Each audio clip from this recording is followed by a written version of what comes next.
So, what happens when the job you've dreamed of your entire life, the thing that defines who you are, suddenly turns into a cage? That's the powerful and, frankly, surprising question we're digging into today. And what we're exploring is all based on this really fascinating 2014 study from the University of Bath. Researchers sat down with airline pilots who had been laid off, not once, but twice, to figure out how they coped when their whole world was suddenly and pretty brutally grounded. Now, to really get this story, you first have to understand the sheer passion we're talking about. One of the furloughed pilots, a guy named Greg, he put it like this. It's an illness that we have to fly airplanes. It's like cocaine to an addict. Wow. So this isn't just a 9-to-5 job. For these pilots, it's this deep, powerful, all-consuming need. Which, of course, raises a huge question. What happens when that drug runs out? When your entire identity is built on flying, and then one day you're told you just can't anymore. You see, for the pilots in this study, flying wasn't just something they did for a living, it was who they were. The researchers found that for almost all of them, this was a dream that started way back in childhood and became the anchor for their entire adult life. And this dream was incredibly specific. We're not just talking about flying any old plane, it was about flying for one particular major airline, which the study just calls Vimanas. As one pilot, Christopher, said, "I was going to be a Vimanas pilot. I've had that dream probably for 30 years. Think about that. Their identity was completely fused with this one company.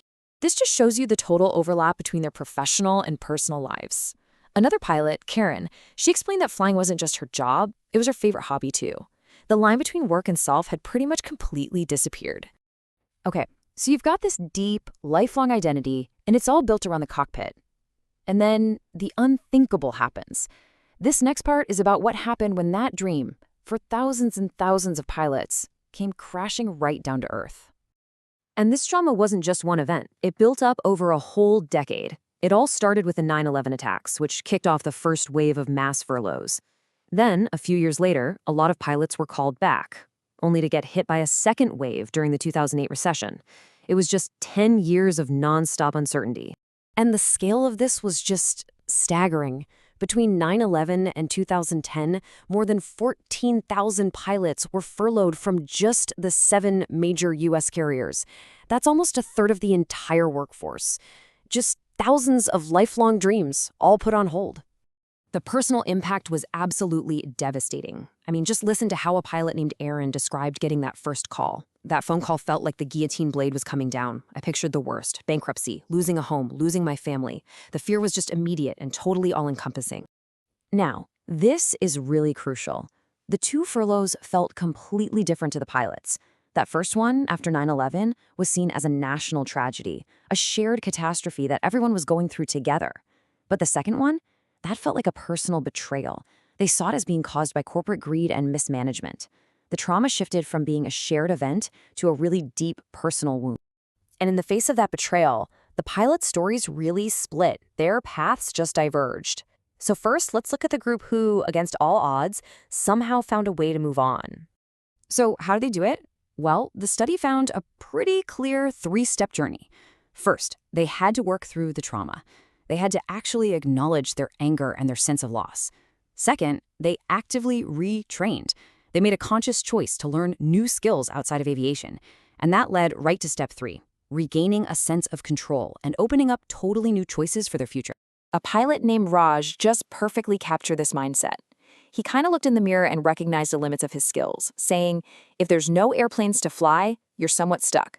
So for him, retraining was a conscious, proactive choice to take back the controls of his own life. But not everyone could make that leap. For others, the path forward was a lot harder. This is the story of the pilots who got stuck. For this group, the experience was just profoundly different. Their job loss stayed an open wound that never healed. They were deeply unhappy doing temporary work, and they were constantly clinging to this hope of being recalled by the very same airline they felt betrayed them. They were just left in limbo, totally powerless, because their identity was still 100% tied to being a pilot. This quote from a pilot named Anthony is just, it's heartbreaking. When the researchers asked him how much control he had over his career, he just said, 0. I'm basically an hourly worker. You can just feel that profound loss of status, of agency. He went from being this elite professional to feeling like he had no control at all. So why? Why did two groups of pilots who started with the exact same dream end up in such completely different places? This brings us to the core theory of the study, and it's all about understanding the two sides of that incredibly powerful dream.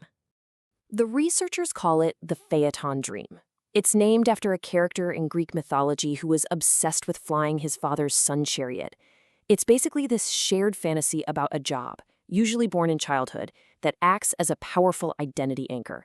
It shapes everything, your motivations, the sacrifices you're willing to make, and most importantly, how you react when that dream is threatened.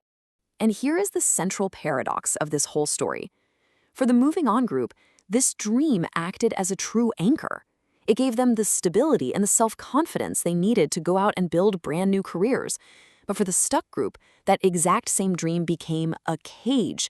It literally trapped them in the past, and it stopped them from exploring any new possibilities.